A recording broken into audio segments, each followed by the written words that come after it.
To be honest, I can't say.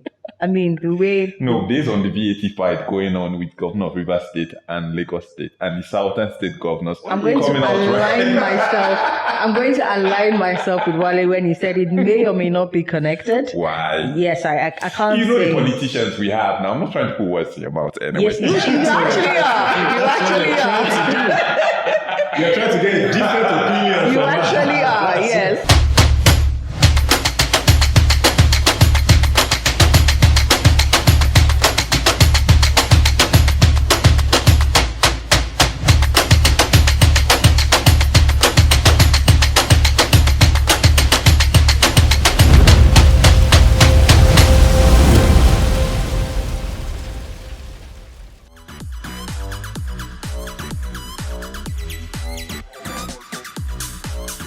Welcome to episode 28 of Reactions with Mr. Sao. Joining me today is Mr. Wale Bakare. As usual. And Sherry, I was telling you, you're no longer a guest here, yeah? So, yes. Welcome back to your second episode. Thank you. Thank you for stressing that it's second.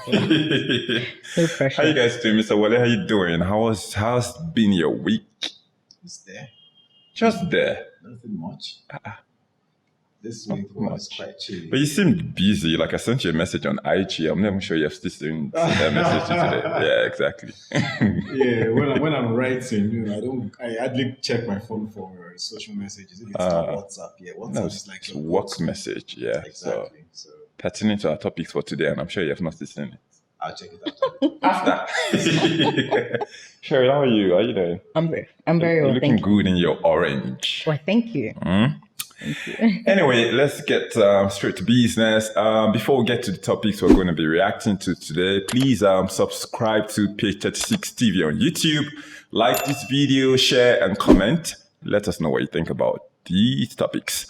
President Muhammadu Buhari on Tuesday wrote to the Senate seeking for the approval of fresh loans of $4 billion and 710 million euros. In the letter read by the Senate President, Senator Ahmad Lawan, President Buhari stressed that the loans are necessary in order to fix critical issues. Take note. Yep. So he also said that the loans are part of the 2018 to 2020 borrowing plan already submitted to the Senate.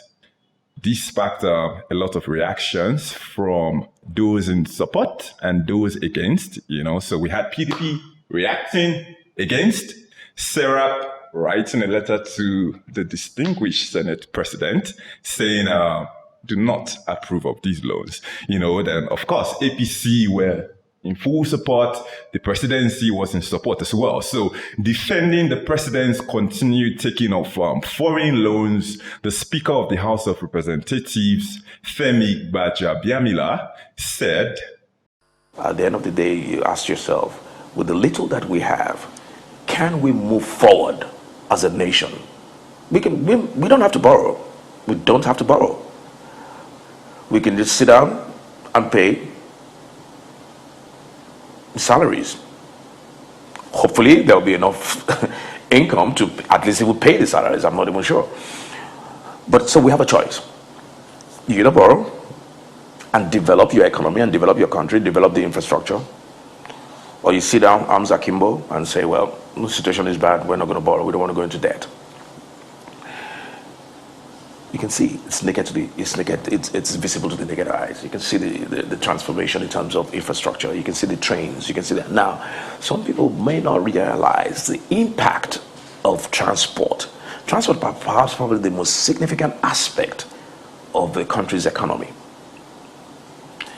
You have a network of roads like never before. You have a network of rails like never before. And so on and so forth. That's where the money goes to. Do you have the capacity to pay back? Yes, you have the capacity to pay back, but you're cutting it. It's very thin right now. And that's why I agree with you that we need to check it a little bit. But the criticism should not be that no, don't borrow. And the criticism is not that you're a rubber stamp because you are approving. First of all, what I want us to talk about here, I want us to react to this loan or the continuous taking of loans first? What's so special about this loan in the first place, because the president has been taking loans and people have been complaining, but the outrage for this particular set of loans seems to be, I don't know, we call it political right now. I don't know what you guys are going to tell me, Tara. So I want us to react to that first bit. Then we will react to what the Speaker of the House of Reps said as well, because they're critical. There are issues raised there, which I would like us to figure out what he's really saying. Mr. Wallet, you want to go first on this issue? What was special about this law? Oh, you want Sherry to go? He's hiding. No, he's warming up, I guess. Okay. Warming up. Please jump in. Okay. Yeah. Let's analyze this critically, right? Yes.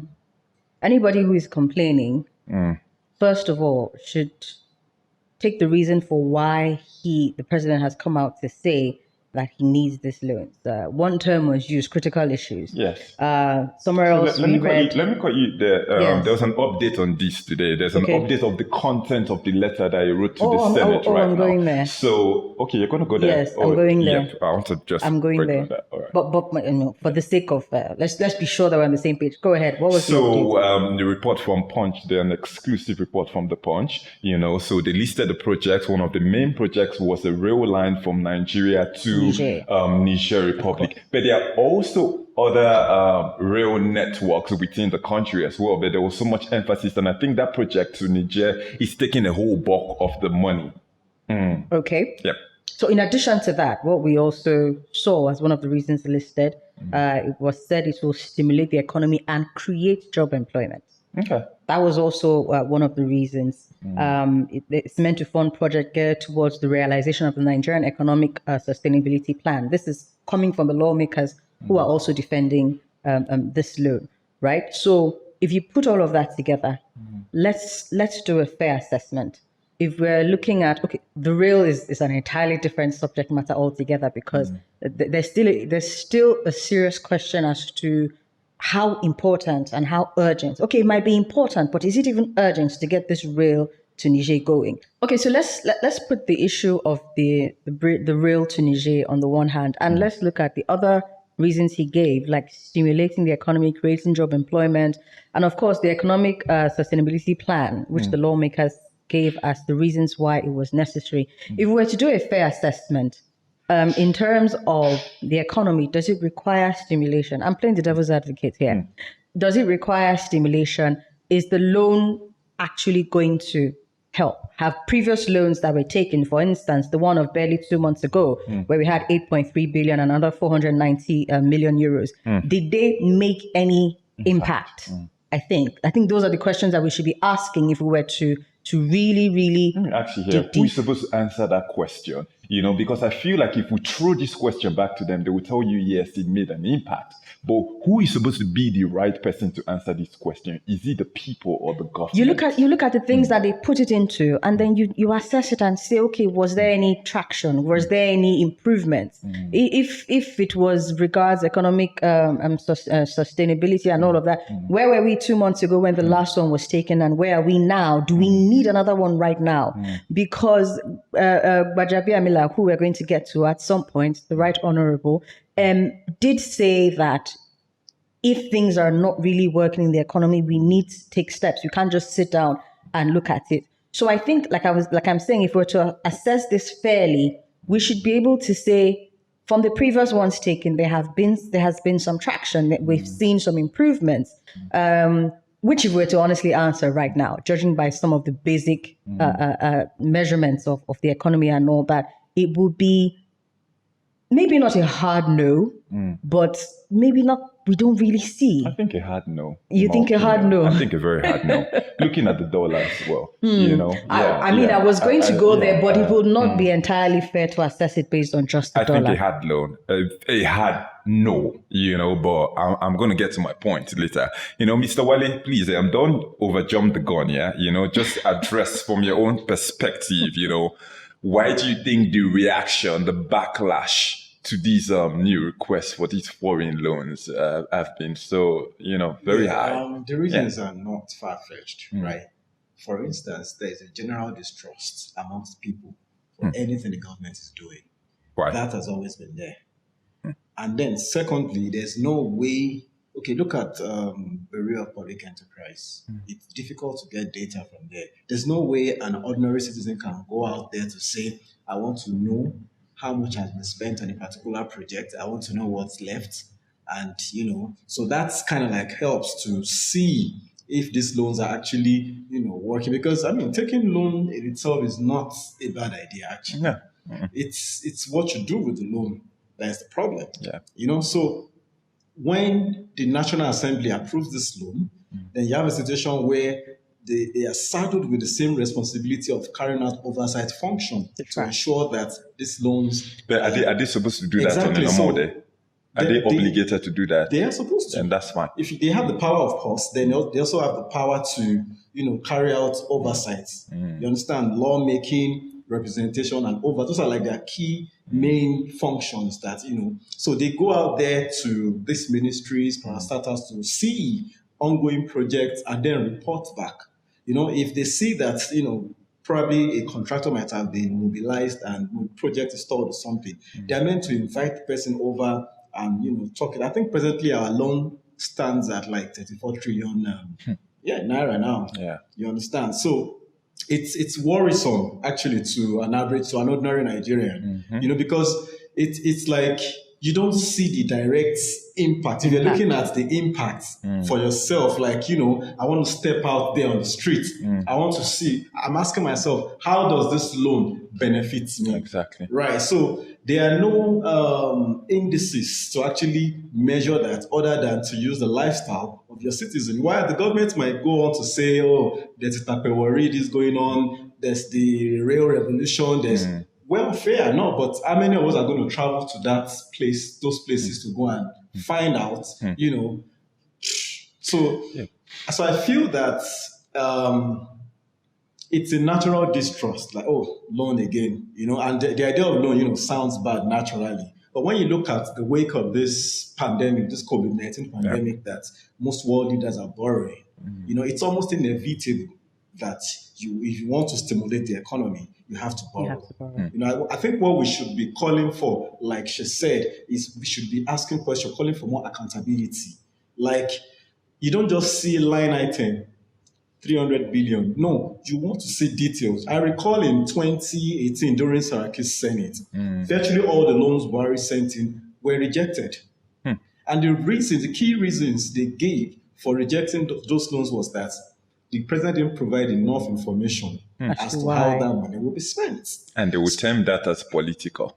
Whatever. But let's just pick the content, the substance in it. So, however that may be, now we have a government where the executive and the legislature, they have a kind of a synergy working for them. So I want to believe that now, for approving such loans, like Baja even tried to make some salient points, I feel that they should have harmonized the views, giving them more information to warrant approving that loan. That's what I want to believe. So at the end of the day, the onus is still on the people, on the government, to account, to be able to say, I understand when you say you want to do this, but I don't think anybody has come out to say, we've used this trillion to do this, we've done this with this is where we stop. So we just need, we've talked about this record keeping and those things we don't have. But why are those, is it that we don't have them or they just disregard them? Because you were talking about the duties of the Senate right now. When they give all these loans, they have to follow up, they have to check. And I feel like if we had a serious Senate or a serious National Assembly, before you approve a new loan, you should see what has been done with the previous one.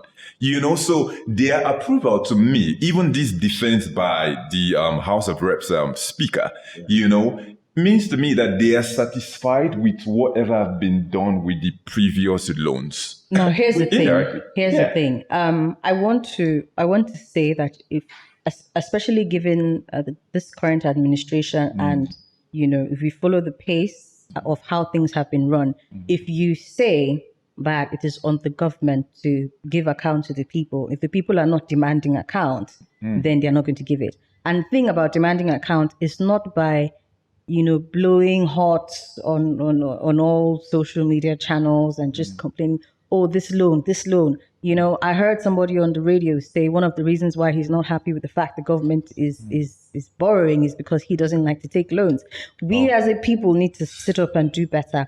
I know that there are civil society organizations who, as much as possible, try to track some of these things and educate the people. So, like I said, you know, can you measure to some extent? I would say yes, especially if you are conversant with some of these people who are out there and actually putting in the work. Again, let's come back to the sustainability, economic sustainability in plan. It's not just infrastructure. But the thing is, the government is putting forth infrastructure as their core reason. Yeah. You heard the speaker go on about rail networks like never before, road networks like never before, things that even people can contest, especially if you look at certain parts of the country. So they're doing some work in some areas that maybe may not necessarily lead to immediate impact and gratification for the people. But apart from infrastructure, what about health?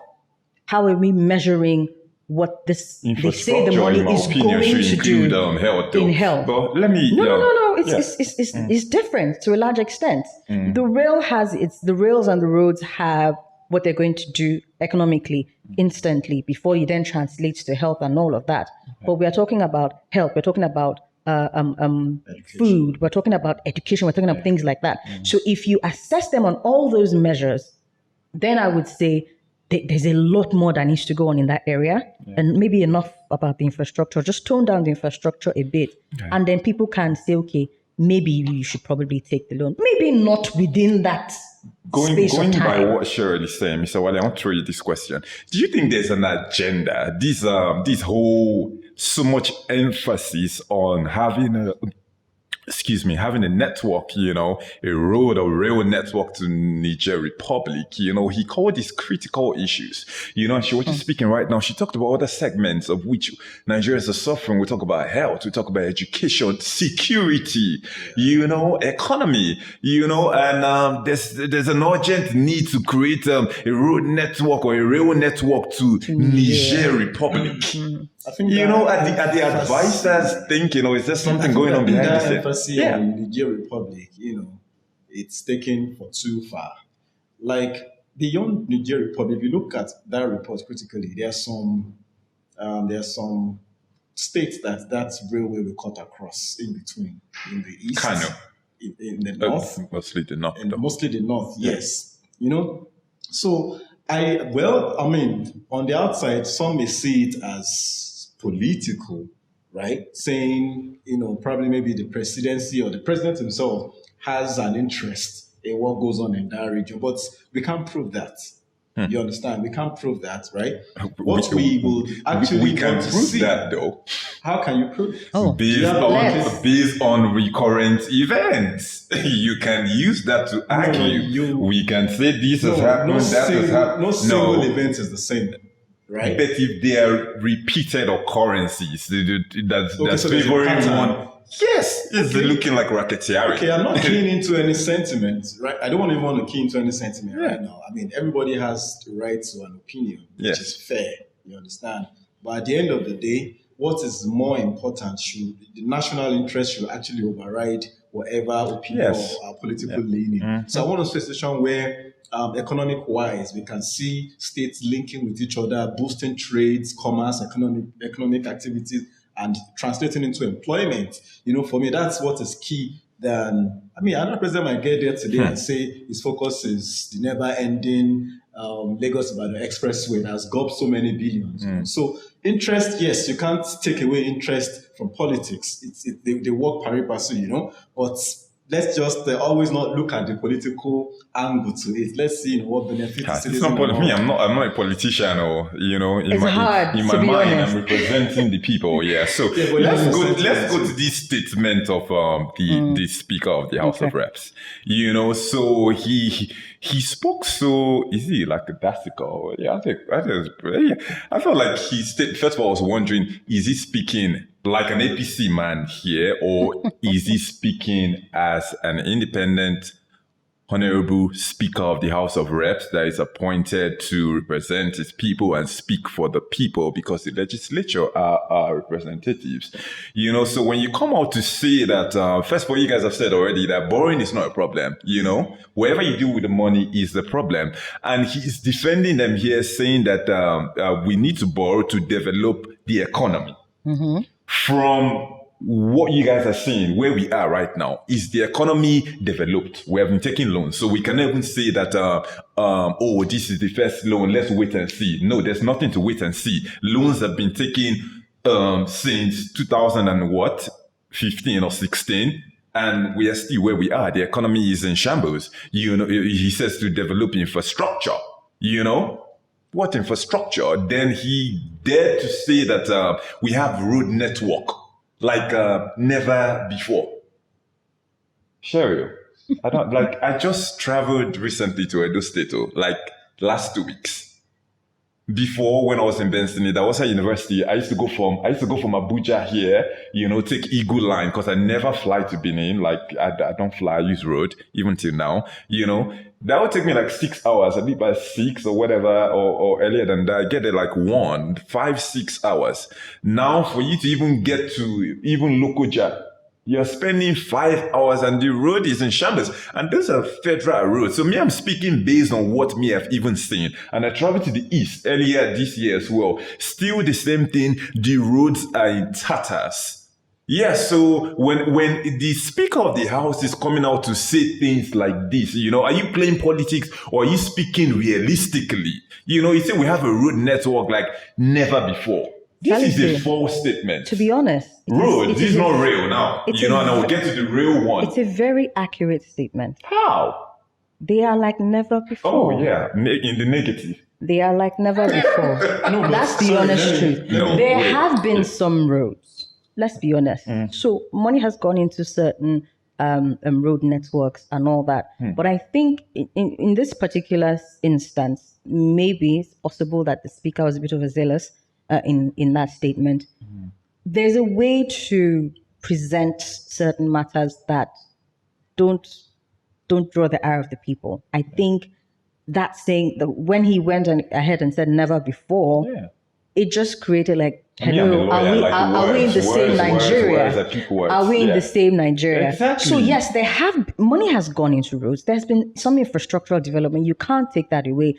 But in his representation, he then made it seem like things have significantly improved. Exactly. Well, while there have been some improvements, there have been some cases that have just completely deteriorated. So I would say he was a bit overzealous in that. And should our speaker speak I do not want to tie it to whether he's a member of one party or the other. I think sometimes politicians, irrespective of their partisan alliances, tend to get that way.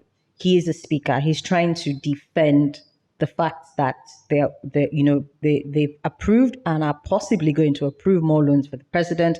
As whether that decision to approve went through a very thorough analysis and all that is left for us to question. But him coming out to say what he said, I think, is the posture that most politicians in Nigeria take, irrespective of the sentiments of the people. Should they continue to speak like that? They should not. But we also, as a people, have what's the word now? Should I say emboldened our politicians because of the fact that we do not push for accountability. That's why I said if we leave it up to them, the same committees that approve the loans and all that to do their tracking and come back to the people and tell us this and this and this, how it's never going to work. But how do we push for the accountability? Because it's easy for us to say, okay, we the people, because this is part of education, whatever we're doing here as well. Who are the people he's representing? Okay, it's the people that is Who are the people he's representing? Can you, I'm not going to use the word call your representatives to order, but can we hold them accountable? Can we take them up? I think it was the last time I was here where we were having a conversation still on accountability, because whether we like it or not, if we as a people do not wake up to this, we're going to keep having, because you can't necessarily say we have control over our electoral processes and the people that emerge from them. As of right now, that is not the case. Hopefully we'll get to that point. But for now, what else can we do if these people get in there And they are making these kind of statements that obviously make the people feel like, are we fools? Do we not see what is going on and all that? We should be able to say, okay, can we call this person to order? Can we do, there are processes, there are things that we can do as a people. To a large extent, I believe that this administration, like never before, has pushed civil society organizations to be even more active than they've ever been. But when they get to the places where they require the support of systems like the judicial systems and all of that, maybe that is where they now have like a lag and all. But we still have to keep at it. We still have to keep saying, okay, what's the word? I don't want to, it's not impeach. Is it the word? You can call your representatives to order. Like call to order is not bad. Those are some of the ways. I don't know if I'm being idealistic. Wale is just there smiling he's there smiling this very right. Because accountability is very important, Very vital point. Like, I don't have a problem with the statements that they made. However, and I've expected him to end. Mr. Wale, what do you mean by you don't have a problem with the statement that you made? It's okay to say that, I mean, it would be hypocritical of you to approve a loan with your colleague and come out to condemn. But they have not approved it, though. So it will be approved. It will be approved. So I'm Why saying... will it be approved? And what I'm saying is... Nigeria. See when you guys just said it will be approved. No, there's a need for the loan. What need? That's why we're here. What's the need? There's no need. They've talked about... But there is no need. You use the word need. There is no need. The need is that some Nigerians cannot eat. The need is that we don't have good road networks. The need is that people are dying. You are saying need. The need to have a network of rail to Niger Republic is not necessary at this point in time. It's important, but it's not urgent. It's important, but maybe not so urgent. I don't think so you have need. a problem with the need. Yeah. So, well, if you don't want to hear the word need, I'll put it this way that the Speaker and the Senate, both of them, that's the reps and the Senate, would definitely approve this loan for governance to continue. It's just a natural thing. So if they don't approve it, governance will not continue. It's not like governance will not. A lot of things will be stopped. That's what I mean. A lot of projects that have been started will not be completed. They talk about agriculture, injecting money, fertilizer, this and all that, farmers, and they talk about road. So at the end of the day, we can talk about maybe an assessment afterwards to say, for this one, what about the other ones though? Yes, that's where we're going. So what I was going to say about that statement that I made was that I said at the end of that statement, I'd expect him to say things like, however, with the capacity as the speaker, given the power over lawmakers, we would ensure that these loans that we approve, we will follow it up to the letter. I'd expect at some point in the statement to say something about holding the government accountable to follow up to the project, but I didn't see that. That's where I say I'm disappointed in, not having that aspect. So when we now talk about accountability, like Sherry said earlier on, right? You see, these same lawmakers, they have constituency office back home. How many people know this? All I see is somebody will send this one, I'm a living witness. Somebody sent a message to a lawmaker saying, please, I want to marry my third wife. Anything you give me, I'm fine.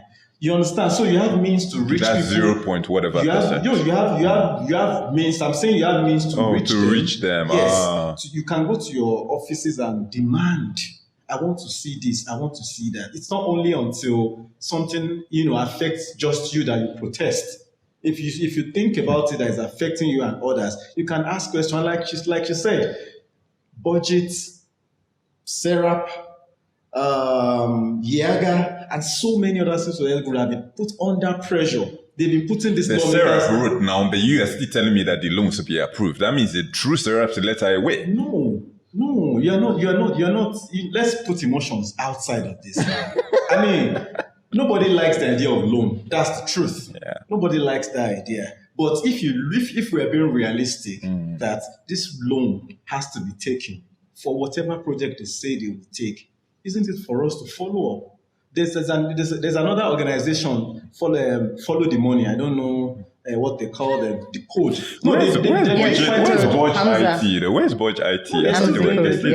They're doing fine. Okay. Follow the money, Hamza code or something like that. Yeah. And those guys, they go to the remotest place in the north to ensure that, they ask questions. But we need more of them doing this. So it's because there are not many people doing this. That's why it feels like we don't feel the impact. Yep. Do you understand? All right.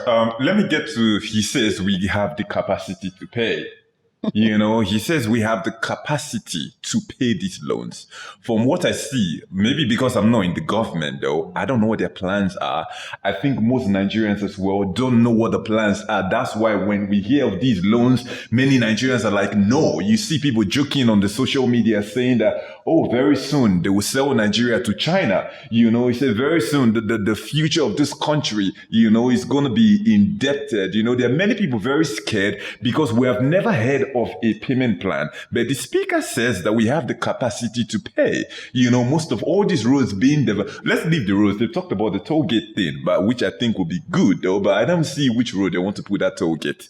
Sure, you were saying there's some roads that have been done. I don't know which one, or I just don't want to tax you on that one. But looking at the rail one, rail is supposed to be fantastic. Actually, when you look at the rail network in Dubai, you look at the one in London, the London on the ground. Crazy. See whatever they're doing in China. China just released a new train that they're launching that is per second.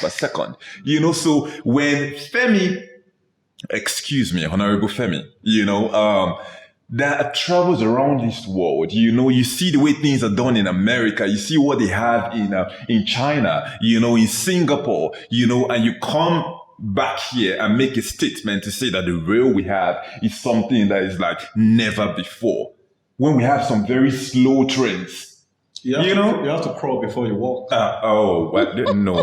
We can't keep defending these things in my opinion. But when it comes to say, okay, let's address capacity to pay though, because I'm bringing up the train to say with the kind of train network they're putting in place, I don't see how they really want to generate funds from whoever they're putting in place. The trains are not fantastic. And I'm not even trying to be, to talk down on what they're doing, because I've seen better. You can do stuff at the beginning and do it to some great standards now. Why do you have to start at one, whatever level? Because you need to generate money from these train networks and wherever, the railway things. I don't know.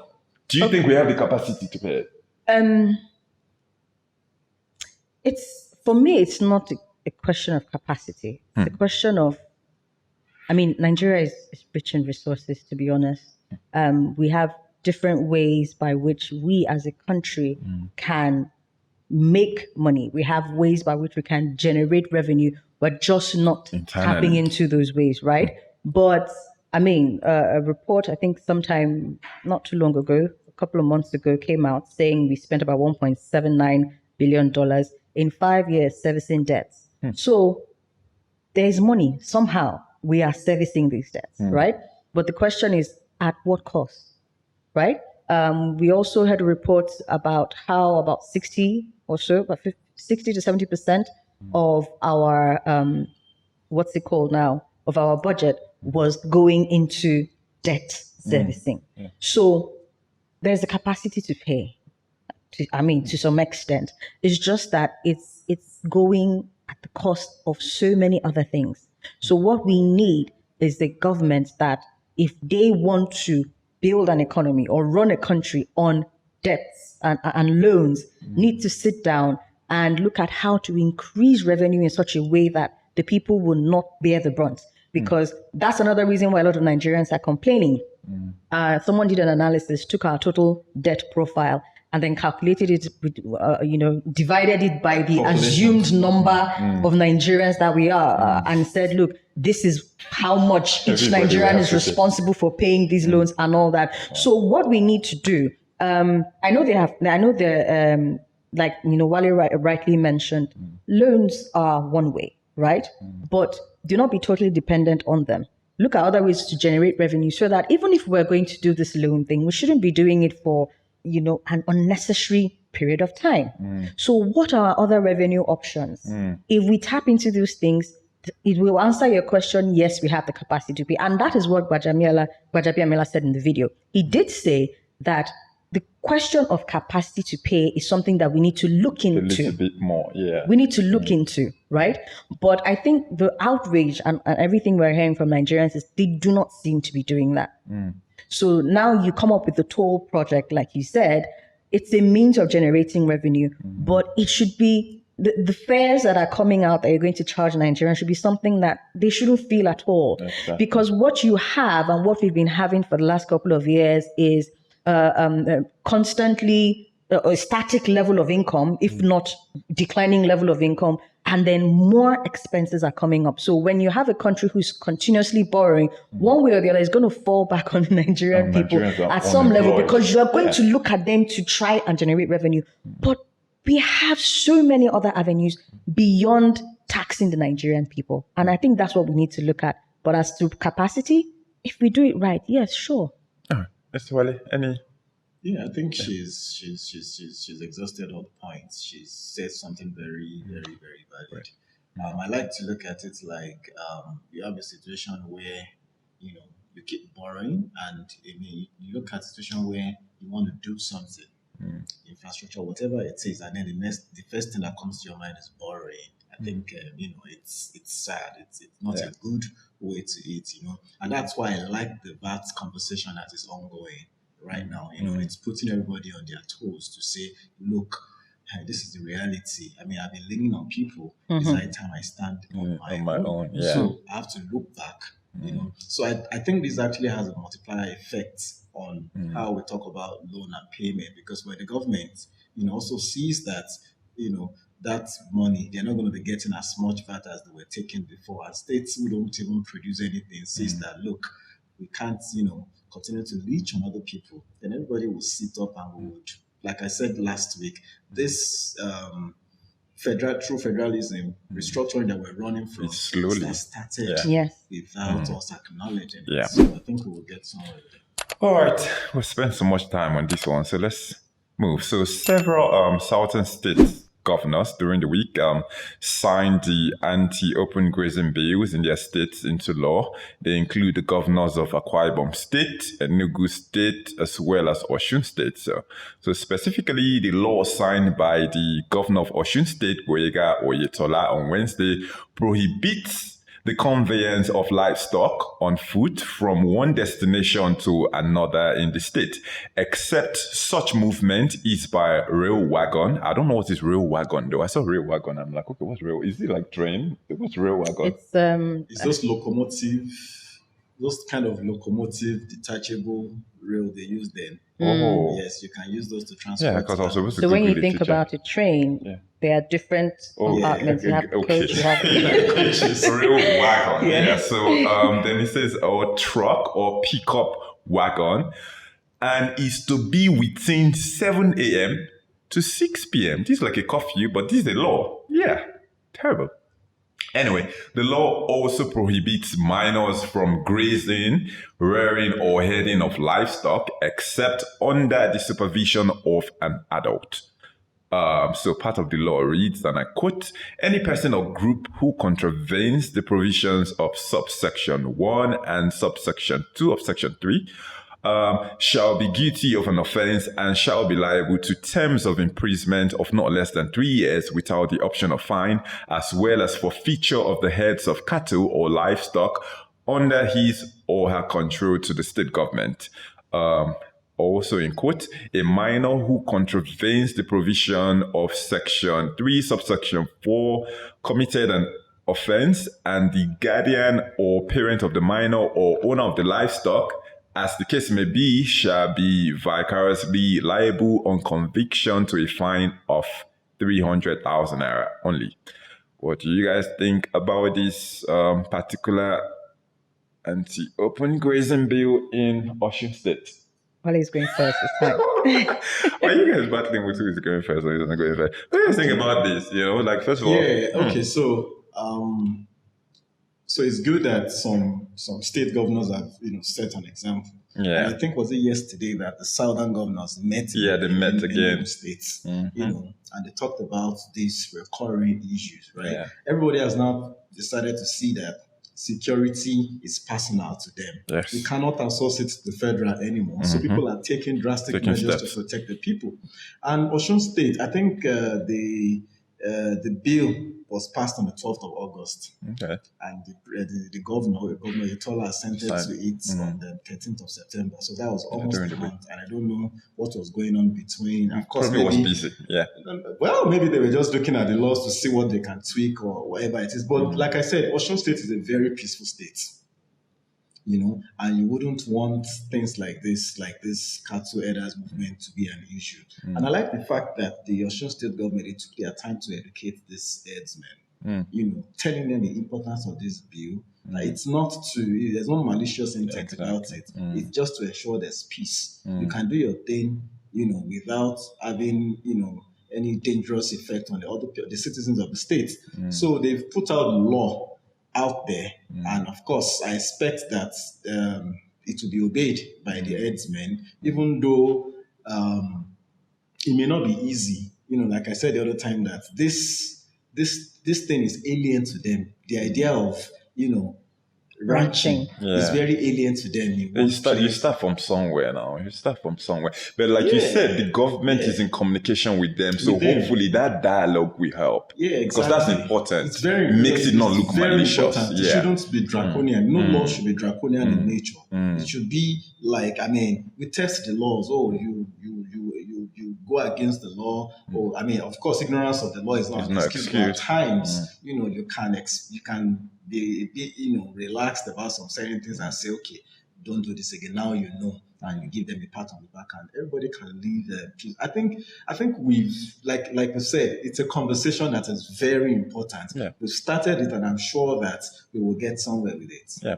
Sherry, what do you think about the curfew? The curfew kind of, the movement should be between 7 a.m. to 6 p.m. Is that what it says? Yeah. 7 a.m. to 6 p.m. Sorry. Make sure that's correct. Pretty much, yes. Yes. Like 7 a.m. to hours. 6 p.m., it's like a curfew thing. Okay, so what I see about that part is it acknowledges the fact that they will have to move around, right? At some point, if necessary. Because that's the movement with vehicles, though. No. Okay, it's the movement of vehicles is from 7 to... So they can't, there's no movement. The movement of vehicle is still restricted. That's what I'm saying. That's why I brought this up, So move your cattle with vehicles. Has to be on a permitted ranch. Yeah. So they can't even move. They can't roam. Yeah. Okay, that part I think is a bit draconian. Exactly. I'm not sure if between consultation and assent and implementing the law itself, they were allowed some time to adjust, because like Wale rightly said, these are some things that are completely alien to them. They're not used to it. So if there was proper consultation and they sat with the various stakeholders and have this conversation, I think this part of it is probably a little too strict, because when you're talking about train wagons, as was rightly mentioned, you're thinking interstate. Exactly. You're thinking interstate, not within. Not within. Yeah. Another thing I think that probably should have been addressed before implementation was how many of such ranch settlements were actually approved. Yeah, were they approved in key areas where it would not require them moving around to get to? Because they will have supposedly had time to move from wherever it was that they were in all parts of the state to those ranches. So I think those are the questions that would determine whether there was proper consideration done, proper consultation done. But in all, I think is a very, very fantastic bill. And here's what I like about this thing about governors taking ownership of their states is such a breath of fresh air. It's like, unlike autumn. So Hey, Mr. Wale, you don't want them to drag we're not going there. We're not going there right now. Leave us. The outcome is left alone in just middle belt. I feel like they should put middle belt in like this house out or somewhere. Like that middle belt, they're just on the But here's the thing, is that with the few governors who are stepping up to the plate and taking decisions like this, not just on anti-open grazing bill, but also on the issue of VAT and all that, other governors within their forums will say, we can do this thing. And I think any governor who doesn't, within the next couple of months, take a stand concerning the issues that are really, really bugging their states should be called to order, as I have been saying since. And because security is such a huge issue. Yeah. It's such a huge issue. So this is amazing for the state. We're talking about economic growth. We're talking about all of that. And when you see governors taking a stand on VAT and all that, it gives you, as a citizen of the state, hope that, okay, there's something that is being done that I can feel as a citizen. And it allows me to plan. It allows me to go about a certain level of confidence. Yeah. The governors are delivering on their mandates to their people. This is baby steps. This is the teething stage, but it is such a relief. Yeah. And I think as much as possible, they should stand their ground. Forget what all the back talk is and all that. You are not being reasonable and all that. If they do it the right way, like we seem to see in Osun State here with consultations and all of that, then it means that we have hope as Nigerians going forward.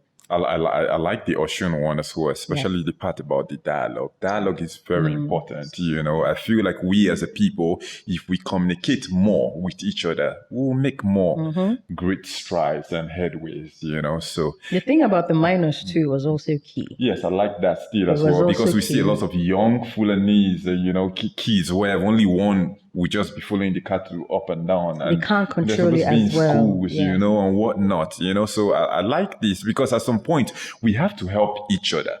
Because one person might not know what's best for them, but I can help you. At the point in time, it might not look like, I'm being friendly or I have your interest at heart, but in the long run, you will appreciate it, So anyway, let's move on. So the chairman of the Economic and Financial Crimes Commission, EFCC, Abdulrasheed Bawa, in a post on Facebook last week, Friday, disclosed that since he assumed office about 6 months ago, the commission has arrested over 1,500 internet fraudsters within the period, mostly young people. So don't old people do yahoo? Youth. Old people don't do yahoo. Youth. The youth. Can't we have a 60? It depends on how you categorize. Year-old doing the internet fraud. I don't understand. You want that to happen? I'm just saying, it looks stereotypical. Anyway, on Sunday, operatives of the EFCC arrested 31 suspected internet fraudsters in 2 separate locations in Benin City, the Edo State capital. Some of the suspected fraudsters were said to have been spotted in a viral video a few weeks ago, standing on top their cars, throwing bundles of Naira notes into the air at a popular plaza in Benin City. They had embarked on a similar mission at the same venue on Sunday before they were intercepted by operatives of the EFCC at the exit gate. Did you guys see the video? I saw it on Instablog of the young guys throwing. The recent, I've seen one before. I'm not sure if this was the recent one. The recent one or whatever. So please, can we talk about why? I was just asking you guys right now. Yeah, is there no old people? Don't they do yahoo? Yeah, because why are young people? Why do I have a lot of young people right now? Doing internet fraud. Is this a behavior we should excuse and say, because of the bad economy or there are no jobs? Mind you, most of these kids are undergraduates, either they're in unis or some of them are not even in schools at all. Why do you guys think we have a lot? Within 6 months, 1,500 is a lot. Yeah. I think we cannot. Yes, they are young, like you said. They might not even be employable because they're still in school. But I think we cannot isolate the current economic situation with what is going on. It's not an excuse per se. It's an excuse. It's a breakdown of the societal value that we currently have now. We have a system that glorifies and celebrates ill-gotten wealth. And you have young people who look up to some certain people, setting bad examples. 1 second. Is there a system? Is this the system or is the internet? Is the Instagram or the system that is celebrating the wealth? Yeah, that pressure. I'm not holding a platform accountable for this. Okay. Yeah, I'm speaking generally on the breakdown of the societal, what the society is expected to do in the life of a chap while growing up, right? So we have these people who are under severe pressure. Some of them even put themselves under this pressure. They see people of their age, you understand, who bring cars to school because their parents could afford it. And then next thing they feel like, if Mr. A can do it, I can do it as well. So they have access to internet, and these are the young, savvy tech people. They learn so many things easily, and they go online. Want to tell you it looks cool to scam people of their hard-earned money, and then you ball. You abuse the naira, throw money in the air, and so it's a problem that needs addressing. And when I talk about a system, right, I talk about a system where there are deterrents for actions. Because it seems like even if I was a young person and I see someone in government who steals money and gets away with it, we're sending a message to the young people. If at that level that person can get away with it, you're telling the person that do crime. And then we've seen a lot of musicians who these youths have made role model, who even sing songs. And these songs are top charting songs. They're in the top charts. They blast them on, radio, and glorifying, in whatever language, telling them that, don't dull yourself or you have to. Do you understand? So it becomes a cliche. It becomes things that people just see as, if you do it, you are sharp. If you don't do it, So it needs, I've even seen a situation where parents even support their words to do this. Yes, it's that bad. And you bring an exotic car home with words of cash. Your parents don't ask you. Rather, they just start thanking God. Say, hey, you understand? So that was why I talked about the breakdown in societal value system. The type we had while growing up, it's no longer there again. And that's why you see most of this Gen Z generation, they are the ones, the Gen Z. The end of the world. Yeah, they are the Sorosoke that can look the governor in the eye and tell the idiot Sorosoke, they are daring, they are emboldened, they are fearless.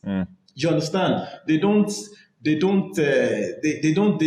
in fact, some of them will even tell you that the docility of their parents then, that you don't expect us to be quiet, or we will insult you, or if you talk anyhow, you see anyhow. That's the slang now.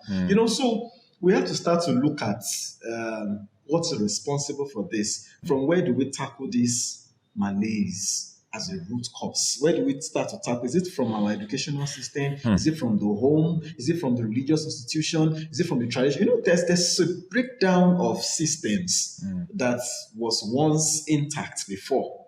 You understand? It's no longer, the cohesion is no longer there. It seems like these kids, they don't even see people who are there for them as that role model. Everybody just wants quick buck, and they flow in that direction. So I always try to wrap my head around it like, okay, if you say it's the unemployment, these guys are not employable yet, they are still in school. But why I said it might be connected is because if their parents, who is meant to provide this basic amenities, facilities for them, that should discourage them from being discontented with what they see or what they get, and they see the other people do. You understand? If their parents were well enough to do, I think it might not be to this level, even if we will still have people do it. But when the parents who are like, oh, I can't even, and then the son calls and says, Mommy, I've paid my school fees. Do you know the burden you have relieved of the woman? It is later the woman will start thinking, like, she won't be thinking at that moment that, how did you manage to pay it? For her, it's the heart attack that might come with it, the high blood pressure that you've relieved her. So it's subsequently, she might start to, come on, how did this guy manage to pay this money? And then the son comes home, you start noticing he's staying up late at night, but you can't stop it because you don't even have. If you're going to preach to someone to stop doing something, then you better have alternatives. So if I come to you for something you can't give me, and you want to stop me from, doesn't make sense. So I feel it's a problem that it has lingered on. But for too Mr. long. Wally, among these set of people that you just talked about right now, they still have peers that are doing the right things, that are still content, that are still trying to do things positively, So can we still 100% say that these reasons are the reasons why because there's still people that are still content, that are not moved by what Davido posts on the social media or what Naira Marley is saying in his songs. They can listen and have fun with them, but it doesn't influence their decisions in any way. And daddy and mommy may not be paying my school fees still as well, and I have to figure out, I'm speaking based on reality right now. I've seen some of these young kids. I'm like, you're paying your shit by yourself. I could not relate because my own background, nothing like that. Parents took care of everything, but I've seen some of them still, taking jobs, trying to do things, even trading, like trade, make some feel it's a burden.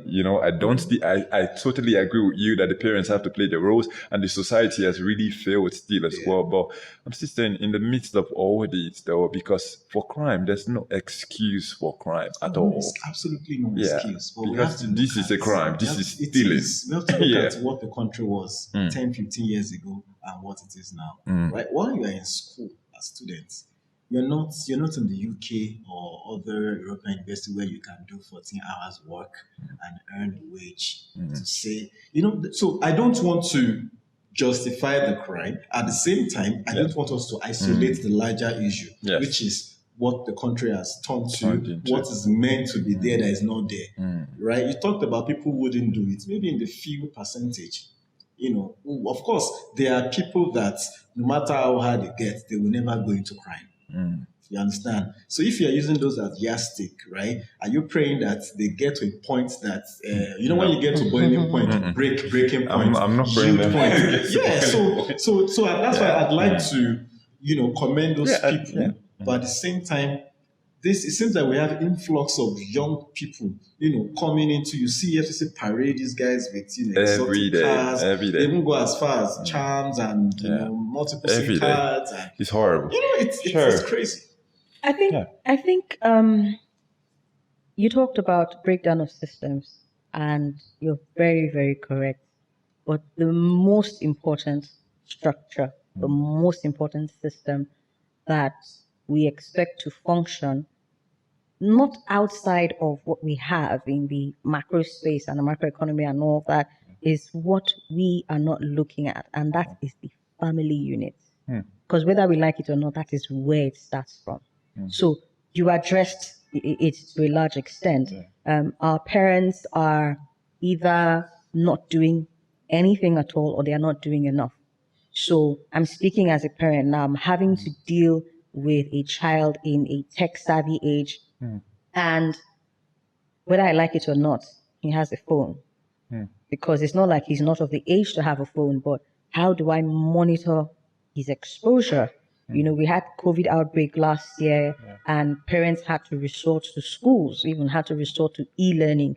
So even children who prior didn't have access to the internet have to be on the internet now, even after COVID.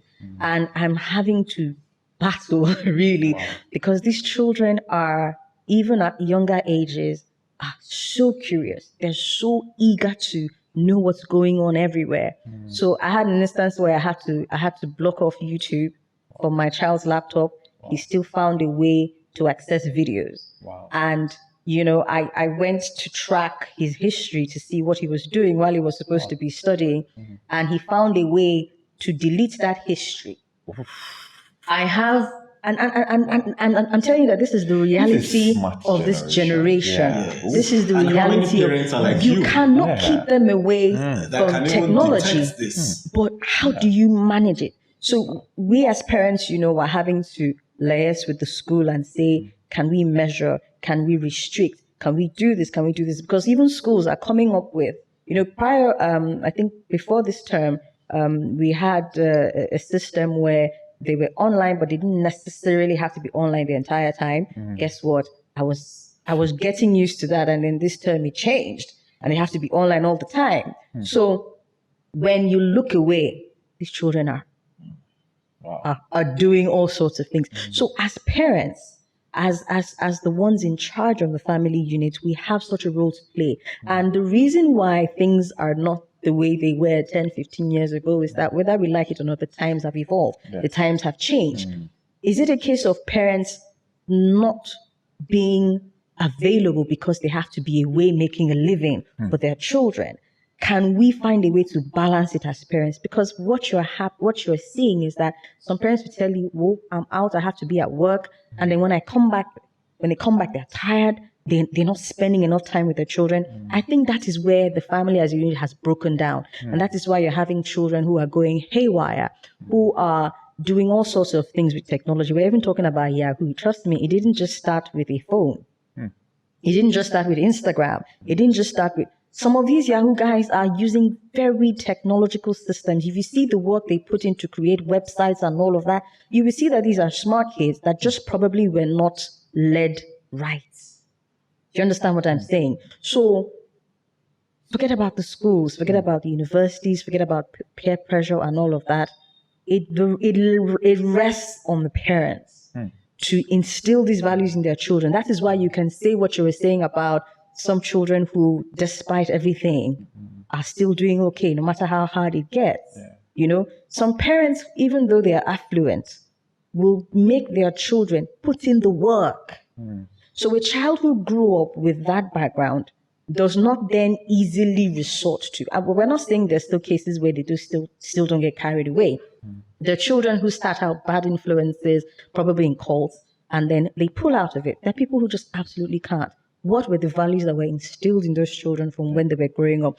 Those are the things that will determine who we become as a larger society. And that is what we are seeing now with the rise of youth in these internet fraudulent activities. There's something very important that you raised. Yeah, you talked about the smartness, sharpness, you know, of these young kids of this generation, you know. So that brought me to the point, or that brings me to the point that, okay, when these guys are arrested, you know, what do we think should be done to them? You know, what should we do to them? Do you guys think they need to lock them up and just charge them for these crimes? And we have a wastage of a very valuable generation, of a very valuable youth, you know? So, and I'm comparing that to, you know, the armed bandits or the repentant Boko Haram people. You know, so my argument is that if you can forgive the armed bandits or the Boko Haram people, who, in my opinion, forgive me, my own opinion, though, are less useful to the society. Exactly. You know, I feel we can, it's not rehabilitation. I feel they can recruit most of these youngsters. You know, we have intelligence agencies that are not really doing anything. You know, they're not gathering intelligence, that they're not hacking into stuff. Get these hackers. Here's the thing. I feel that no matter... And I'm not condoning crime, no matter the intent... I'm not condoning crime. I'm just saying, though, we can't waste it if no we are matter forgiving. the intent behind whatever motivated someone to commit a crime. As long as that crime is committed, they must do the time for the crime. And here's where I'm going to bring up something that is very, very controversial. I remember when the amnesty program came out for the Niger Delta region, I was strongly of the opinion that this was setting a bad precedent. Yes, they had, to some extent, legitimate agitations, but you don't just excuse all the wrong that has been done. I said it then, I say it now for the armed bandits, and I will say it regarding these internet fraudsters that you're talking about. Let's even come to the internet fraudsters and all that. In more developed climes, what they would do, first of all, is even be able to measure the intelligence quotient of that person before you determine what is a waste and what is not a waste. And if they do decide to pick up that youngster who was, as you have in more developed climes, a hacker, they have, let me put it that way, things that they can put that hacker to. But they don't still just completely absolve him of all wrongdoing. So whether bandits, whether fraudsters, whether whoever, anybody that comes up with a forgiveness, rehabilitation, whatever thing you want to label it as, ensure that there is still some form of ramification for the wrong that has been done. Whatever you want to do with them afterwards is fine, but do the time for the crime. If it is supposed to be a 20-year sentence, reduce it. don't completely absolve them. I think we're going to keep having. Can you see the level of the boldness of these bandits?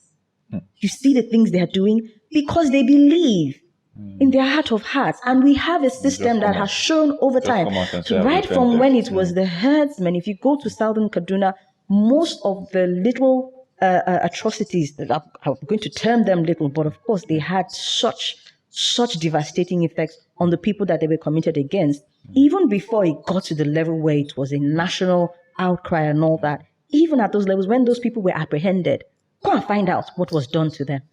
Little or nothing.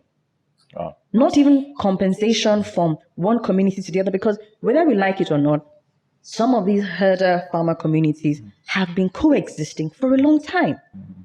So it's a case of you do something wrong, for goodness sake, answer to it or answer for it. Is when you don't see that, when there is no system in place to enforce that, you now have reprisals. And then reprisal after reprisal after reprisal, and it becomes a nationwide problem. So at every point in time, if we continue as a society, as a system, to encourage rehabilitation without ramification, then we are setting ourselves up for such a mess. That's the truth. Mr. Wale, yes, pretty much. If we to further buttress what she said, if you look at it from the point of the victim, we won't take that stand of just absorbing them into the society. I mean, I speak the same with the bandit or Yahoo, or whatever the crime is. It's because we don't always look at it from that perspective of the victim. If you were a victim, you understand. We have a situation where somebody in the US, the entire account was wiped, love scam, Yahoo, whatever, and then if you go and once they do their investigation, realize that this person is having an heart attack or the person is dead. So we don't look at it look at the old bandit issue too. You have families that are broken and damaged, and they may never remain the same again. Do you understand? So what message are we setting? So we've gotten it wrong, at the beginning.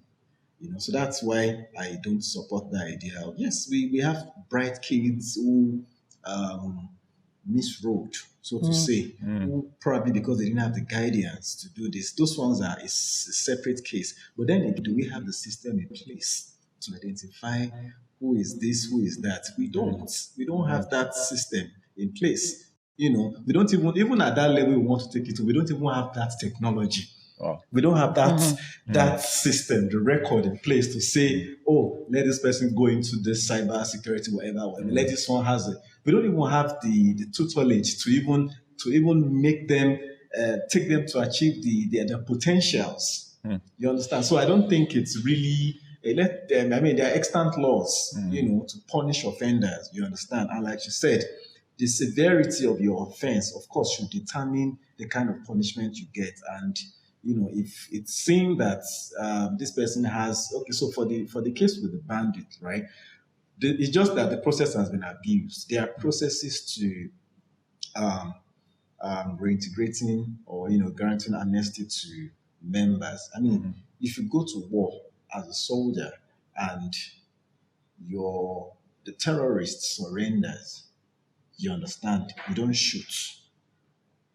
You surrender arms and all that. It's international law. They are trained. They know what to do. You don't shoot. You apprehend the person. You arrest them, and you understand. So there are categories of those bandits. If you're able to give us sensitive information that would help the larger populace, if you can extract some form of intelligence from you, maybe who does the manufacture the bombs for you, where the warehousing, there could still be potential threats to other people that you don't know. So those are not somebody who, because it's threatened that the leader will kill him and is trying to run, then you now grant them. Those are people that become a problem in menace to their society when they are released. So I feel we've gotten it wrong at the beginning, and we need to start. It's not too late. We need to start doing things right and setting the right examples. All right. We have a special cybersecurity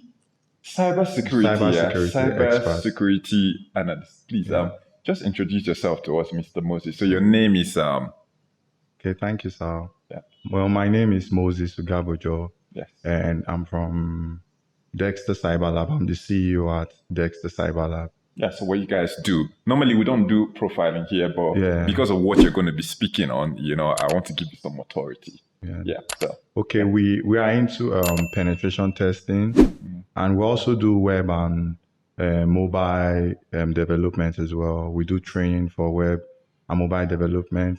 We also do training for ethical hacking.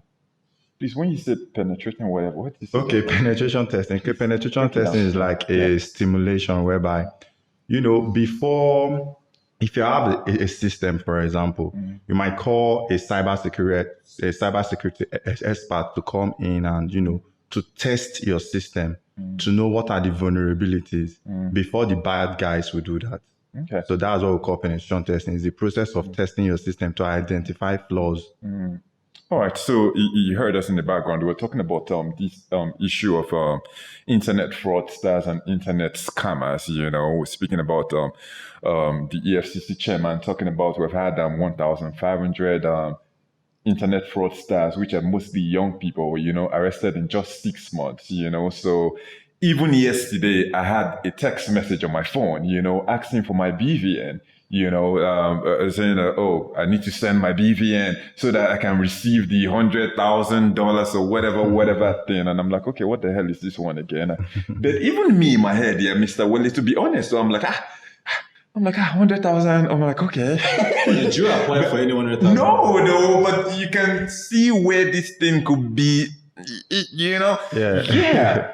And recently, I gave a phone call. Let me just give this example. So recently I got a phone call here this is my WhatsApp here, I got a phone call from, I thought this was a lady from my Facebook, somebody from BIU, I don't want to call her name here. So she had wished me happy birthday. She sent me happy birthday and she was asking for my phone number that she wants to send me a gift. So I sent her my phone number because I'm like, okay, this BIU lady on Facebook. But we're not closing BIU. But I'm like, okay, well, let me here. Just for me to get a phone call, they said they are from so and so person. And I'm like, okay, that's fine. Oh, yeah, sure. Like, the guy was like, oh, she asked us to get you a gift, like, yeah. Oh, are you on WhatsApp? I'm like, yeah, I'm on WhatsApp, how do you want us to send the money? I'm like, she wants to send me money. Yeah, why she want to send me money in my head? I'm like, okay.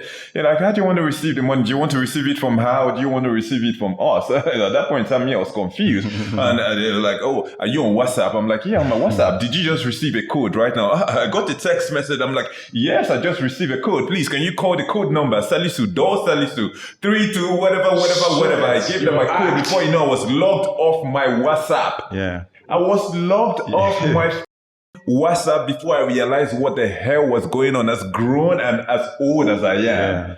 Yes, so I had to run to Instagram. This is just July, that was my birthday. I had to run to Instagram to tell my people, like, please, so number. And they started contacting people already. So please send so. There was an emergency, this and that. It was crazy. I fell for it, so I can imagine whoever can still fall for it. So basically, what do we need to look out for? And what can we do, we as Nigerians, to protect ourselves? Because this scam happens in different ways right now. Yeah, so the first attack you got, that was called, we call it the phishing attack. So basically that attack is to basically get your username or password or a sensitive information, maybe your credit card information or your BVN. So what the attackers will try to do, they will try to put you in a scenario whereby you will want to give them the information. And for example, like the phishing attack, if you can get a message from Facebook on your email telling you that, a friend just added you as a friend, check them out. It might not be coming from Facebook, but it might have the same theme as the original Facebook will be. So from there, you will not know, and then you will give them your details and all. Then the second one you got, we call it pretexting. That is where we try to get, the attacker will try to get like more information by calling you on the phone, disguising and trying to, okay, I can call you now. Okay, hello, this is Moses from MTN. And then they have some certain information about you to make you feel relaxed. So I can call you, for example, your bank. Hello, is this Michael? Am I talking to Michael? Okay, please, can you verify your phone number that ends with so and so? They are giving you some certain information about yourself to believe them. And the worst thing is that they can use something like spoof card to actually. So when you are saying the call, you will see Sorry, MTN. what's a spoof card? Spoof card is like it's an app that you can use to spoof a number. So, for example, I can call you using any number, even a name. I can call you and put mom and put dad. So it can really get so deep, and they're used to scam a lot of people. But what can we do right now? What can Nigerians do? Is there a way, like you talked about getting the email from Facebook? Is there no way we can spot what a fake email or a fake Facebook one? Then there's one crazy one that happens very frequently to me right now as a publisher. So I get these. It comes in emails and it comes in WhatsApp message as well, because we have a number on our website. So they tell us that, oh yeah, are you open to publish a certain articles on your website? We'll pay you $2,500 a day. And the first time I ever saw it, I responded, hey, God, That's what they were not asking for. I think they were asking to get. That's when I was using my other platform. They wanted to get into our monetization platform, and luckily for me, I talked to my website guy, because the guy that handles my website is in Poland. He works with IBM. So I had to call Noah to be like, okay, this is what I got right now. This is hell. He said that's fraud. That's fraud immediately. So he was communicating with them, trying to track them down so they could deal with them at IBM. But I think they spot them there. Recently, I get that message on WhatsApp every time, and I have to block them. Because when they call these amounts of money, I tell you make $2,500 every day, a day to publish. And I'm like, I get Facebook now. Let's publish this post. So what can we really do to protect our systems, our BVNs and whatever? Okay, I think I can categorize that into organization perspective and personal perspective. So let me start from a personal perspective. Yeah. You will get different emails every day, people trying to scam you, people trying to get information for you. But one thing you need to know that whatsoever you did not sign up for is not for you. A lot of people forget that. Just receiving a giveaway before you see you giving them your details. And then, like you said, they use money. Some scam, they are money scam. Why some scam? They are fears. These are some certain human factors that all humans must fall to. Whenever you see money, your heart gets big. Whenever you see maybe like there's this one ransomware that can basically lock all your whole system and tell you to pay money. If you don't pay money, it's going to delete your files. But there are ways to spot all these things. But it's so crazy that for an amateur, they can't really spot them, because you need to look at the domain name, where the message is coming from. Have I done anything with these people? Did I register anywhere for me to be getting this kind of email? And then I didn't give this person my email. So why is he contacting me on a random basis? You understand? So those are some things to look for. And also the grammatic error. Sometimes they are fast typing all these things. So they'll always make mistake on the messages. Then from the organization perspective, and why I'm going on the organization perspective, because that's where we have the Beck scam. The Beck scam, we are talking about what them hush puppy they are doing and all these cyber criminals. So for the organization perspective, they really need to secure themselves. And we have a program, even other companies do it as well. It's called Social Engineering Assessment Training. So what that program does is that you can call our company and then we'll come into your system and then we'll try to teach your staff about what to click online, what not to click online, how to detect some certain messages, check the domain name if it corresponds. You can't be receiving message from, let's say, yankeecandles.com and the message carries Facebook content telling you to log in your Facebook. Of course, Facebook that is sending you a message has to come from facebook.com. But this one is coming from Yankee Candles. So you already know that this message is not legit. So, how will I put it now? Sanitizing your staff, teaching your staff about what to click online and what not to is very, very vital. I can't stress this enough. I've seen companies that, their infrastructure is secured top notch. but just their CEO is vulnerable. Small 20 years old boy have login to a very big company CEO, CFO, Chief Financial Officer. And then they are in this box monitoring everything this man is doing. But at the end of the day, this guy is paying almost $20,000, $30,000 to secure the infrastructure. So most times they forget about the human factor. Because sometimes when the system is too secured, even these days, social engineering attacks, they are the highly successful attacks. Wow. That's the email you got is social engineering attack. The call you got is under social engineering attack. Because it's so easy for me to trick a human than for me to actually now go into the infrastructure, trying to do brute force attack, trying to find exploit for vulnerability. But I can just compose. There's something we call reconnaissance. That's the first phase of hacking, which means you need to know about your target before you do anything. So if I have company A now, I can check out, let me try and get to the CEO or bring out everybody on that company A. If I can't go through the CEO, maybe sometimes they give gateman access to their system. The security man that does not know anything, I can just clone exactly as the page and send it to the man, and then he's able to give me their details. Then from that access, I can do lateral movement, and then I can get other people as well, because I can now send a message from the security man to maybe the person that is handling the payroll to change the details of the security man. So the money comes to another account. Wow. That's crazy, man. So social engineering assessment training, everybody needs it. Okay. Not just for employee per se, but most of these big attacks start from companies, identifying who are the key elements in the company and trying to, enter them and trying to, break their password, guess their password, or, try to give them a page. For example, you have access to a portal to log in. You have your login page. Me as a security tester now, I will build that same login page for you.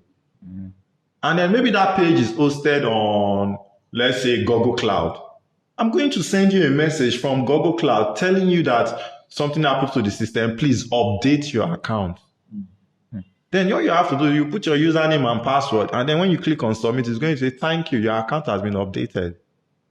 You won't even know you have been attacked. Wow. Anyway, this is very long, yeah. So what I just want you to do, yeah, so you can tell people your details, how they can reach you in case they need your services. So mention how you can be reached. I can be reached on Instagram, which is at Dexter Cyber Lab. And then on my website, obviously, www.dextercyberlab.com. Dexter, do you want to spell Dexter? DEXTER. All right. Dexter Lab. Yeah, dextercyberlab.com. All right. Yeah. Thank you very much for thank you. this insight, Mr. Moses. Thank you so much for having me here. All right. Let's move on. So students of the University of Benin in Edo State continued their protest for the second day on Tuesday to air their grievances against a recent decision of the school authorities to impose an additional 20,000 naira for late registration. Following the increment, the aggrieved students are seen in viral social media videos. Did you guys see any of the videos? No, Mr. Wale, you're not always online. Sherry, you didn't see the videos as well. Stormed the Benin Lagos Expressway in protest, causing gridlock on the very busy federal road. The students protesting argue that it is anti-student for the government to increase their fees at this critical time when most Nigerians are facing severe hardship and extreme difficulties financially. So on Wednesday, however, the Vice Chancellor of the university, Professor Lilian Salami, rescinded the decision to impose the 20,000 naira late registration fee on students. This was after the students went to her official lodge, marched her to the gate where she announced the decision of the management to remove the fee. The protesting students made several video recordings of the Vice Chancellor trekking the long distance from the gate back to her official lodge in an attempt by her to take a vehicle midway through the journey was rebuffed. I had to read all those, to emphasize on the humiliation. So first of all, we talked about us earlier, the people having a voice, the people asking for accountability, this is a democracy, and we had a scenario where the students came out to protest. It may have been violent, but at the end of the day, they achieved what they wanted to achieve. But my question here, did they have to go as far as humiliating the VC, before the school management listened to them? Did they have to go there and take VC to trek? Hey, walk on the road, with her leg. I don't know whether she had shoes on, because they humiliated her. And I feel like that's what forced the school management to rescind on their decision. Why can't we not just come out to say, okay, this increment, we don't want it right now. There's too much hardship in the land. We cannot pay it right now because we are suffering. And the authorities listen, without too much protest, blocking of federal roads and all sorts. Anyway. Yeah. Well, you just said it. You said, and the authorities listen. So, but were they listening?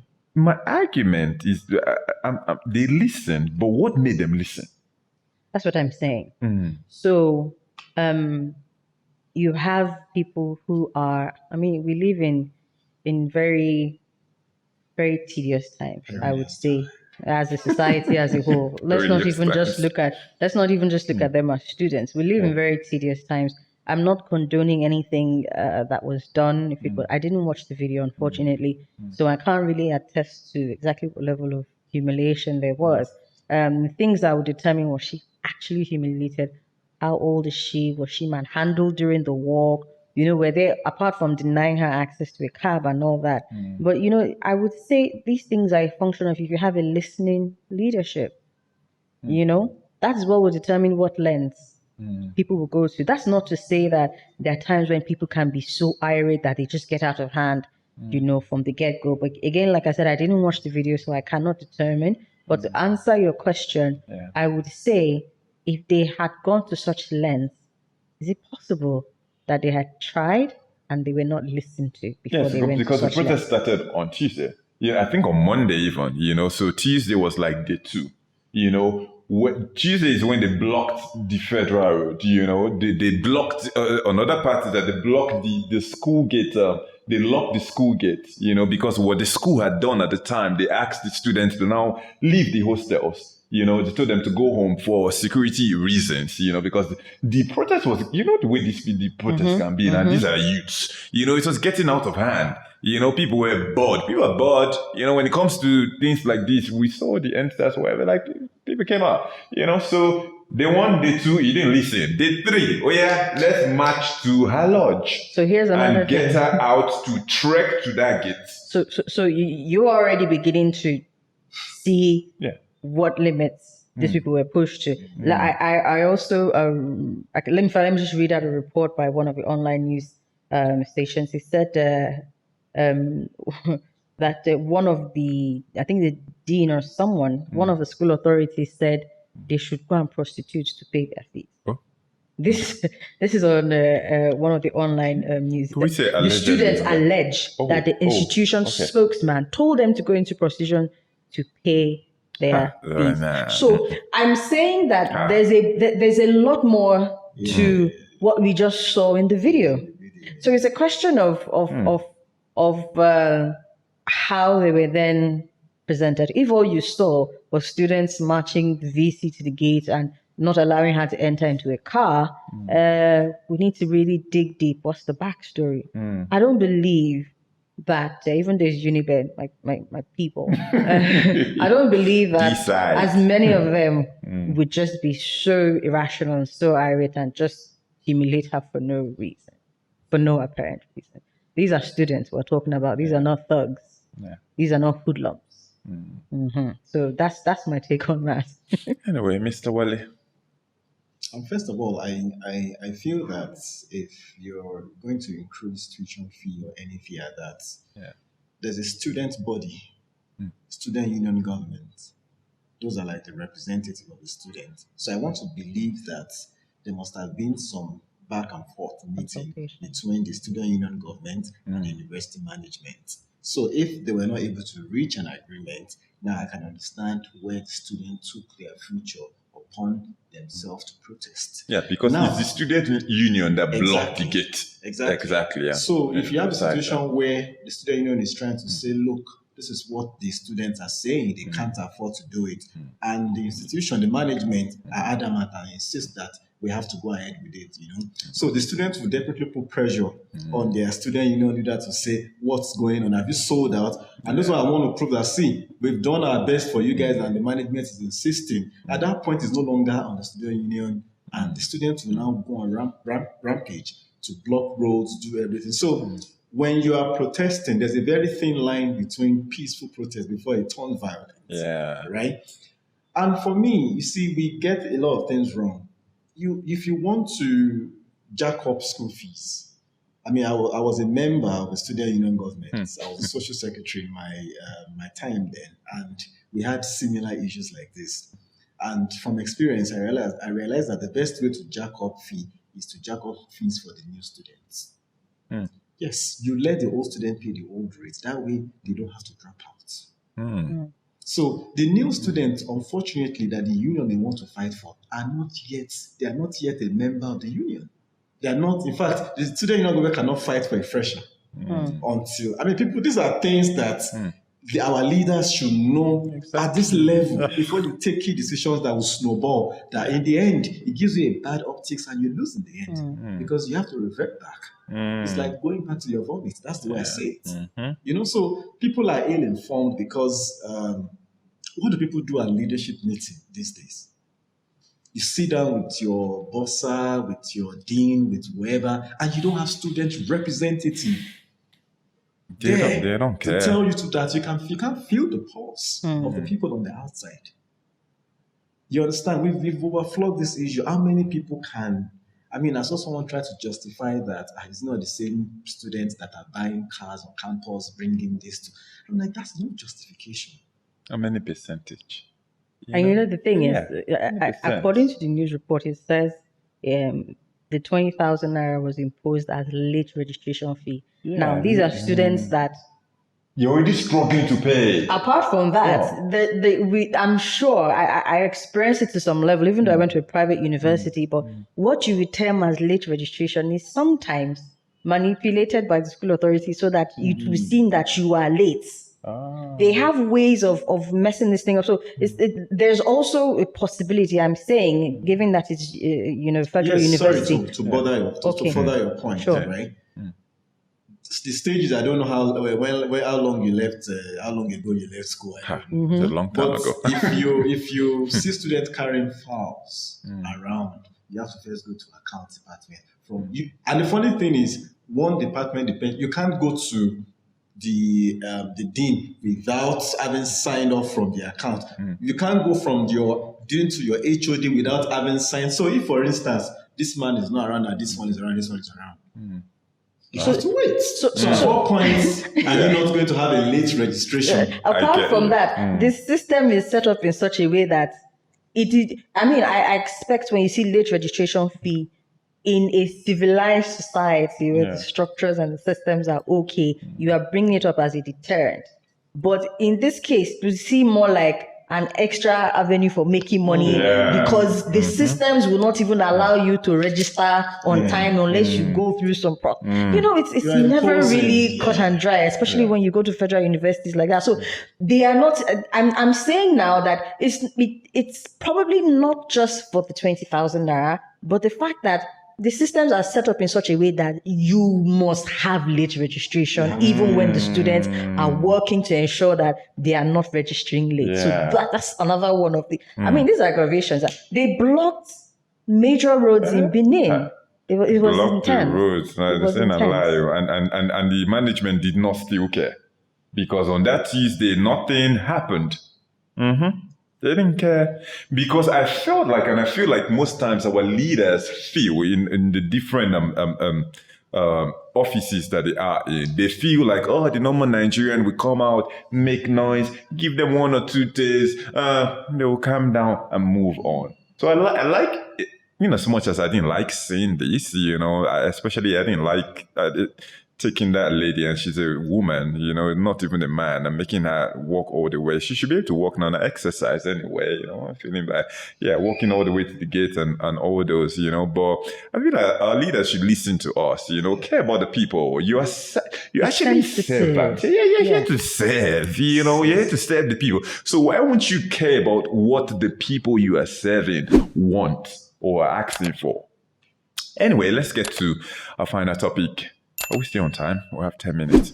So the Attorney General of the Federation and Minister of Justice, Abubakar Malami, SAN, has written letters to all the governors of the 36 states for the purpose of compliance with audit and recovery of back years of stamp duties from 15th January 2016 to 30th June 2020.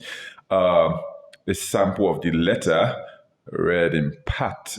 So the letter reads, I quote, "Pursuant to Mr. President's approval and directives, I also wish to request Your Excellency to direct the state ministries, departments, agencies, and regulatory institutions of financial sector to engage and grant access to the appointed recovery agents for the purpose of the audit and recovery of stamp duty to ensure that all established liabilities are remitted as appropriate. All duties, fines, penalties, and debts due to the government of the Federation imposed by this Act shall be recoverable in a summarily manner in the name of the Attorney General of the Federation or the state. The federal government also set up an interministerial committee on audit and recovery of back years stamp duties within the above period to this effect." So what do you guys think about this move by the federal government, especially considering the fact that there's an ongoing war between state governments and the federal government, the Federal Inland Revenue Service, as regards value-added task? Yeah, because I don't know why whatever is being done now was not done every year. We're talking about 2016, 5 years ago. Why are they right now going to ask for this backlog to check for stamp duties and make sure everything was paid in due time? I don't know. What do you guys think about this move? For me, I think it's very political. I think it's political. There are laws, I think, on the Stamp Duty Act. Yeah. Probably that's what we should refer to. You're the lawyer. No. When it comes to the recovery, though, I think, see what even this part of this section even says. Whatever the AGF is doing right now, can still be done by the state. Yeah, because this part says all duties, fines, penalties, and debts due to the government of the Federation imposed by this Act shall be recoverable in a summarily manner in the name of the Attorney General of the Federation or the state. Or? Yes. So when you say in the name of? Yes. Meaning the AGF could... That would justify what the AGF is doing. Exactly. Right? But what I'm looking at right now, which I still want us to look at, why are you going all the way back to what happened in 2016? You people did not check. A crime has no expiration. No, I'm not talking about expiration date right now. Mr. Wale, you're trying to be very technical of me right now. You know exactly what I'm talking about, yeah? So in 2016, why did the AGF not do his duty to check that all stamp duties generated in all the states were actually remitted back to the federal government, or whatever, Federation account. to the federation account? Why didn't you check in 2017? Okay, it's the AGF's move that you're terming political. Why didn't you move in 2018, in 2019, in 2020? So right now in 2021, just when you have a tough one with the governor of Rivers State, and the governor of Lagos State and the southern, and the southern state governors right now have come out to say that all southern states, even though Ebonyi, he says the federal government should keep collecting. Yeah. Southern state governors have come out right now to say, hey, all our states are going to be collecting our VAT, so I cannot ignore this move by the AGF right now because I don't trust this government, I think this move is very intentional right now. I don't know what they're trying to achieve, but that's my own opinion though, so Mr. Wale, you can react to this the way you feel about this. What do you think about this move? Do you applaud this? Recall that some weeks back, we talked about the state attorney general, Malami. Exactly. Do you recall? Yes, I do. For not remitting some certain amount. Yes. They sued him because they were not sharing whatever they have remitted. Exactly. So for me, it may, this is me speaking sincerely now, it may or may not be connected to the VAT. However, if it is, I believe that, like you said, there are laws. I'd like them to challenge this in courts. Challenge, if the governors feels that they're not supposed to remit such amounts through the office of the AGF. They have their attorney generals too that can challenge these things in courts. You understand? So I think if we test the court, if you go back and forth on this, just like the issue of the VAT that you like to talk about, we would see where the people go to High Court, to Appeal Court, to Supreme Court until we test it to the finality of the law and say this is the stance. So I'm not going to hold brief for the governors or Malami or whatever or anybody. Whoever is aggrieved, man, go and challenge this thing. But to you, Mr. Wale, does it matter that in 2016, the AGF never asked, and in 2017, he never bothered to care? Bro, if I borrow you an item that belongs to me, right? Even if I intend to give you for 2 years, right? You understand? If I come back to you after 5 days and say I want it, and you say it's because of the grudge we have, you are so well and right to say that within your power. It still doesn't affect the fact that the item belongs to me. So that's why I said if the guy if the AGF thinks he has every law in the book to back and ensure that these governors comply, he should. Same thing goes to the governors. If they feel that, because of course it's a political environment, it's highly political, so you can't even put off. You may be right, actually. You understand? But what if it is? That's the question. What if it is because of the VAT? What if it is not? So even if it is, what's going to happen? You understand? The governors will say, oh, so because of this, we're not going to do it. What's going to happen? The guy won't fold his arm and say, oh, okay, so let them do the cat and dog fight in courts and let's see where this will lead to. Okay, there's no legal action for now though, but let's see where this goes to. You mean beyond the state attorney general's? No, for this stamp duty one, these letters, there's no response yet from the governors. Exactly. So when the governors respond, we'll know where they're going and we'll come here and talk about it as well. Exactly. Yeah. So, Sheriff, do you think this was out of malice? Let me not call it even political. It's not political. Do you think this was malicious? To be honest, I can't say. The way... No, based on the VAT fight going on with Governor of Rivers State and Lagos State and the Southern State governors... I'm going to align myself with Wale when he said it may or may not be connected. Why? Yes, I can't say... the politicians we have now. I'm not trying to put words in your mouth anyway. Yes, you actually are. You're trying to get different opinions. You actually are, yes. Oh my God. You can't take the politics out of these situations. That's just the honest truth. Again, what are the state attorney generals praying for? What did they put forward in their suit against the AGF? It was things like whether or not they should be the sole collectors. There was also the issue of they are entitled to about 85% or so. So there's a formula, but it seemed as if the formula was not being adhered to. I'm not sure. See, there's politics, and at some level, no matter how much we sit down and try to analyze, no matter how much we sit down and try to analyze these things, there will always be some political undertone to these And you things can only speak on the and to information these available conversations. to you. Exactly. No, but still yet though, we can say, okay, this is not the way this thing ought to be done. Is there room for that? For us to say like, okay, No, I think- if there was no back and forth right now, would you not have done your job? To answer that question, To answer that question, where did this start from? Did this start with the suit from the state attorney generals against? This happened this period. So this happened this week. Yes, I know. And it's just happened at the time where there's a battle for No, VAT. I'm going somewhere. I'm going Okay. somewhere. VAT came up, guaranteed.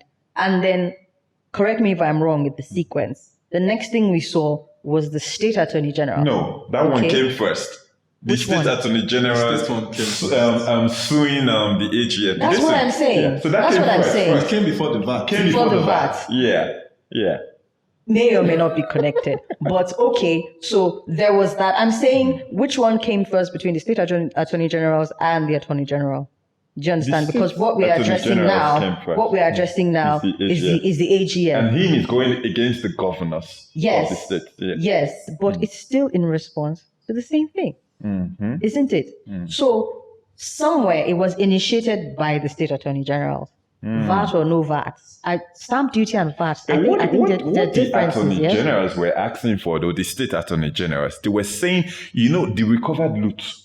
All those recovered loot, forfeited properties and whatnot. Stamp They were duties. saying They raised the Yeah. suit on stamp on duties. stamp duties as Yes, well. yes. Okay. It's Yeah. stamp duties that I see. Oh. So, and that's why I'm saying they were asking the court they were praying the court, let me use people's language, to determine things like 85% that should come to them as against the 15%. They were also praying the court for the fact that they are they're the ones solely entitled for the collection, stamp administration, and all duties, this. yeah. If you ask me, if you look at it from that point, it was a case of trying to right a wrong that was being Now the done. AGF is And the being AGF is petty. now coming back to respond. In a way, his response, if petty. you want to term it petty, Very petty. but he should respond, and this is his response. How we choose to judge Because the I response. feel like his response right now is trying to indict some governors that may be found wanting. Because he's asking for details right now. Let's check your collections. Let's see if there's any loophole or whatever. I think he's trying to expose something. That's why I'm calling it petty. Petty or not, you could also, if you want to go by that style, you could also say that the state attorney general's going to go and ask for this, going to level the suit in court was also petty. I'm saying, let's wasn't petty call because a nothing was spade a going on spade. then. That's what I'm Yeah. saying. They are They were righting trying to a right wrong. a wrong. They are trying to right a wrong. And the attorney general, however you choose to determine his response as, is supposed to respond. And this is response. And in his response, and this is the thing about us Nigerians, at any level, state governor, attorney general, and all that, when you set out to right a wrong, which is what we're choosing to declare this state attorney general's move as, do you have your facts in order? If you don't have your facts in order, then you can also be termed as petty. So again, like Wale said, let them meet where battle they in are court. supposed to meet and battle it out. And that's when we'll truly know, because see, again, I was talking about governors taking ownership. On the one hand, if I look at what the state attorney general did, I'll be hailing them. I'm like, okay, this is a great move. I'm going to feel the impact as a citizen. But if they went also out of malice, which is still for the court to determine, then I know that they were not actually fighting for my interest, and I take it up with them before I even face the attorney general. Do you understand? So that's the thing. So let's balance it out. Oh my goodness. For now, he was responding to them. Yes. It's not a case the of best man win. All right. exactly. So that brings us to we're already past our time, Mr. Wale. So we can't drag FFK. No wala. Yeah. So anyway, thank you guys for being here today. Thank you for your patience. Thank you guys for watching. Please don't forget to subscribe to Page at 6 TV on YouTube. Like this video, share and comment. And we'll see you guys next week. Goodbye.